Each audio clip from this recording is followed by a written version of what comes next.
नमस्कार. पनीरची भाजी खायची इच्छा झाली आहे, पण घरात पनीर नाही आहे. टेन्शन घेऊ नका. ही रेसिपी जर तुम्ही शेवटपर्यंत पाहिली तर मार्केटचं पनीर विसराल. फक्त तांदूळ आणि बटाटा वापरून बनवलं आहे घरचं सॉफ्ट पनीर. आणि आज मी त्याची झटपट आणि टेस्टी भाजी दाखवणार आहे. यासाठी सुरुवातीला मी अर्धी वाटी तांदूळ घेऊन ते स्वच्छ धुवून घेतले. मग गॅसवर कढई ठेवून त्यामध्ये घातले धुतलेले तांदूळ, 2 कांदे, 3 टोमॅटो, 1 बटाटा, 2 लाल मिरच्या, 1.5 कप पाणी आणि 1 इंच आल्याचा तुकडा. गॅसची फ्लेम लो ठेवून मी याला झाकून ठेवत आहे 5 ते 6 मिनिटासाठी. आता मी याचे झाकण काढले. तुम्हाला वाटत असेल मी पनीर बनवते की पुलाव.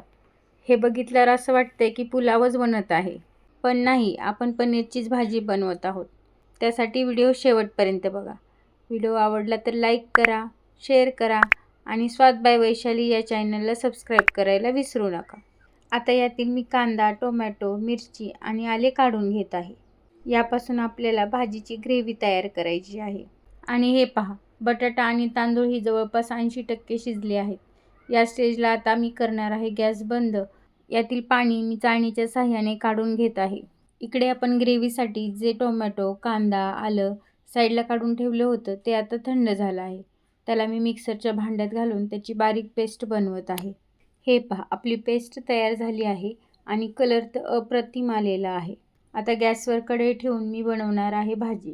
त्यासाठी मी कढईत घातले 1 चमचा तेल. तेल थोडंसं गरम झालं की यात मी घालत आहे 2 तुकडे दालचिनी, 4 मिरे, 2 लवंगा, 2 तमालपत्र, 1 चमचा शहाजिरे, 1 चमचा लाल तिखट आणि 1 चमचा धने जिरे पूड. हे सर्व मसाले तेलात घालून झाले की मी यामध्ये घालत आहे आपण तयार केलेली कांदा आणि टोमॅटोची प्युरी.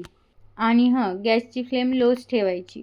आता इकडे आपण जो बटाटा आणि शिजवलेला तांदूळ चाळणीत काढला होता तो पण छान थंड झालेला आहे. त्याला मी एका मिक्सरच्या भांड्यात घालून त्याची छान बारीक पेस्ट करून घेत आहे. पेस्ट करताना यामध्ये पाणी अजिबात घालायचं नाही. हे पहा, बॅटर किती छान तयार झालं आहे आणि स्मूथही झालेलं आहे. आता हे बॅटर एका बाउलमध्ये काढून यामध्ये मी घालत आहे 2 चमचे मैदा, चिमूटभर खाण्याचा सोडा आणि 1 चमचा मीठ. मैद्याऐवजी तुम्ही कॉर्नफ्लोअरही वापरू शकता. यामुळे या बॅटरला छान बाइंडिंग येते. याला व्यवस्थित मिक्स करून घ्यायचं. आता मी घेत आहे एक प्लेट आणि त्याला लावत आहे ऑइल. ऑइलने या प्लेटला व्यवस्थित ग्रीस करून घ्यायचं. यामध्ये आपल्याला हे बॅटर ओतायचं आहे. त्यासाठी मी कढईमध्ये जी आपली भाजी शिजायला टाकलेली होती त्यामध्ये 1 वाटी ठेवली आणि वाटीमध्ये पाणी ओतलं. पाणी हे चांगलंच घालायचं कारण हे भाजीमध्ये सांडू शकतो. आणि याच्यावर आपण ही ग्रीस केलेली प्लेट ठेवली आणि त्यामध्ये मी घालत आहे बॅटर. चमच्याच्या साहाय्याने याला व्यवस्थित स्प्रेड करून यावर मी ठेवले आहे झाकण. झाकण ठेवण्यापूर्वी भाजीमध्ये पाणी भरपूर आहे ना हे चेक करायचे, नाहीतर मग आपले हे बॅटर शिजेपर्यंत भाजी आपली खाली करपू शकते. आणि गॅसची फ्लेम लोच ठेवायची. आणि यावरील मी काढलं आहे झाकण कारण याला जवळपास 15 ते 20 मिनिटं झालेली आहेत. हे पहा, आपलं पनीरही छान तयार झालेलं आहे.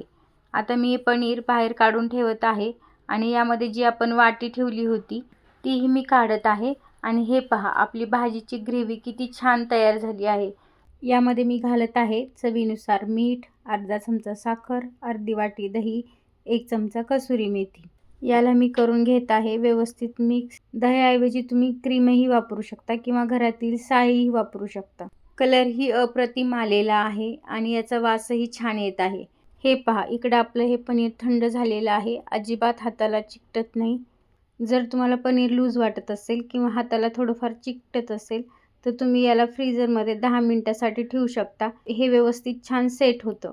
याला मी आता स्क्वेअर शेपमध्ये कट करून घेत आहे. हे पहा, आपलं पनीर किती छान सॉफ्ट स्पॉन्जी झालेलं आहे. अशा प्रकारे आपलं पनीर आहे घरच्या घरी आणि घरच्या साहित्यात रेडी. आता याला मी घालणार आहे ग्रेव्हीमध्ये. पनीर ग्रेव्हीमध्ये घातल्यानंतर त्याला हलक्या हातानं मिक्स करायचे आणि मंद आचेवर 2 मिनिटासाठी शिजवत ठेवायचे. त्यामुळे काय होईल, ग्रेव्हीची टेस्ट पनीरमध्ये उतरेल. आणि सर्वात शेवटी यामध्ये मी घातली आहे कोथिंबीर. बघा, ही तयार झाली आपली घरच्या घरी बनवलेली पनीर भाजी. फक्त तांदूळ आणि बटाट्यापासून.